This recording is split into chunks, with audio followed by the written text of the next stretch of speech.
बड़ी खबर इस वक्त आ रही है। सुरक्षा एजेंसियों के सूत्रों के हवाले से यह बड़ी खबर है। खालिस्तानी आतंकी अर्श डल्ला के हिरासत में लिए जाने की खबर है।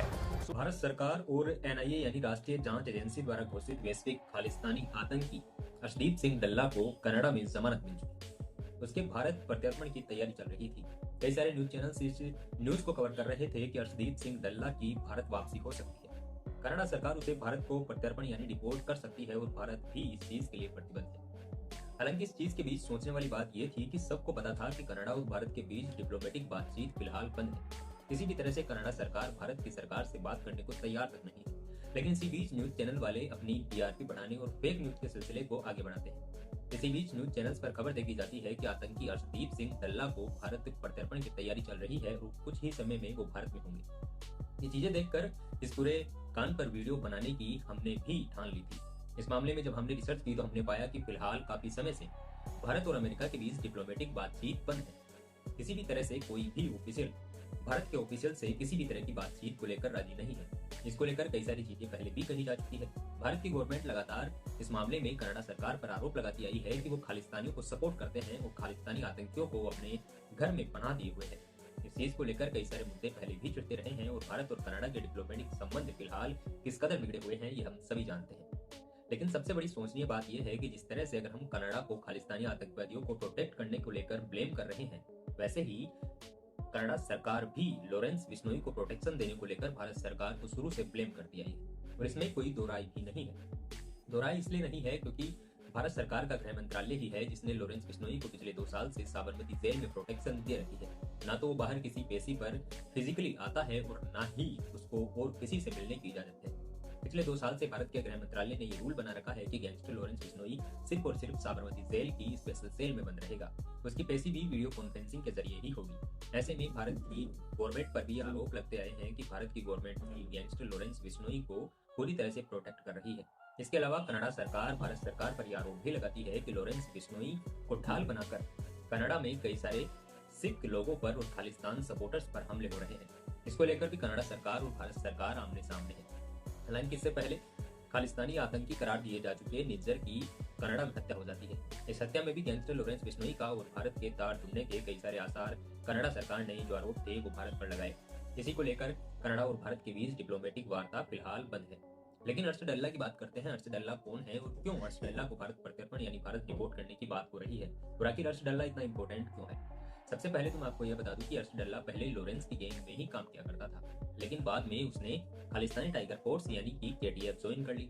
फिलहाल वो बमिहा गैंग कोऑपरेट करता है और कनाडा में रहता है। कनाडा में हाल ही में मिल्टन शहर में गोलीबारी हुई।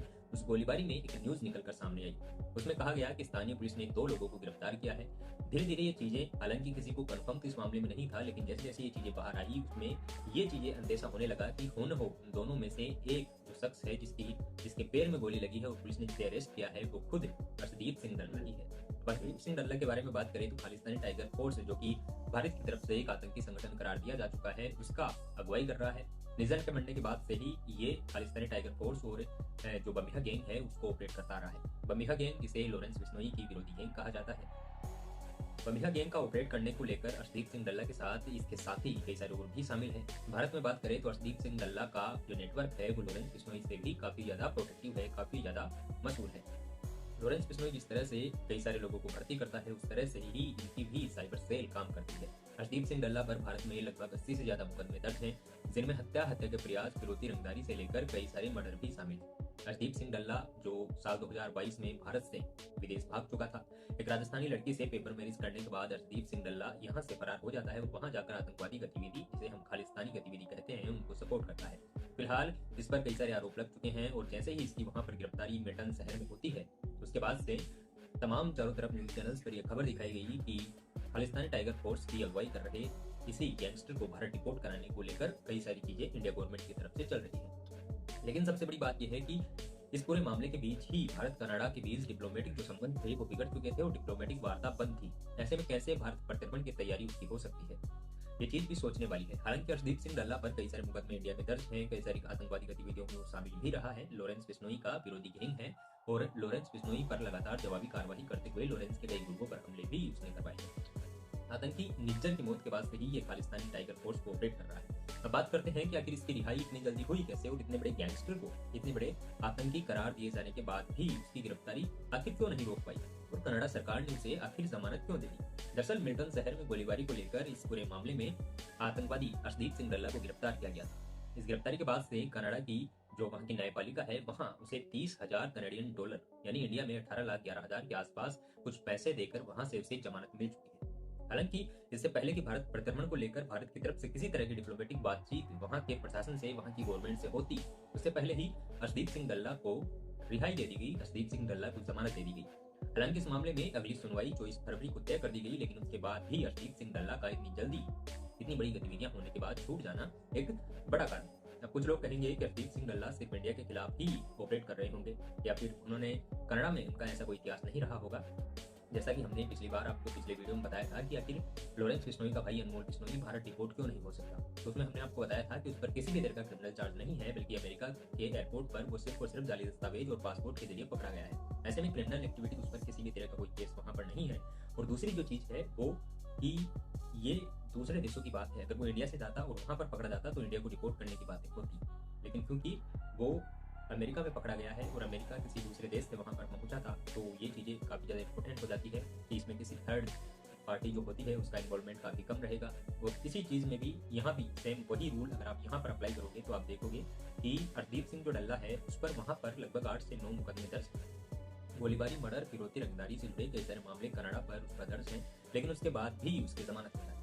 अर्शदीप सिंह डल्ला की जमानत लॉरेंस बिश्नोई के लिए एक बड़ी न्यूज हो सकती है, लॉरेंस बिश्नोई के लिए एक बड़ी दुखद घटना हो सकती है, क्योंकि फिलहाल लॉरेंस बिश्नोई की गैंग का अगर विरोधी गैंग हम देखें तो वो है बमेहा गैंग, और बमेहा गैंग को ऑपरेट करने वाला है अर्शदीप सिंह डल्ला। अर्शदीप सिंह डल्ला के बारे में बताएं आपको तो पंजाब के मोगा जिले में इनका जन्म होता है।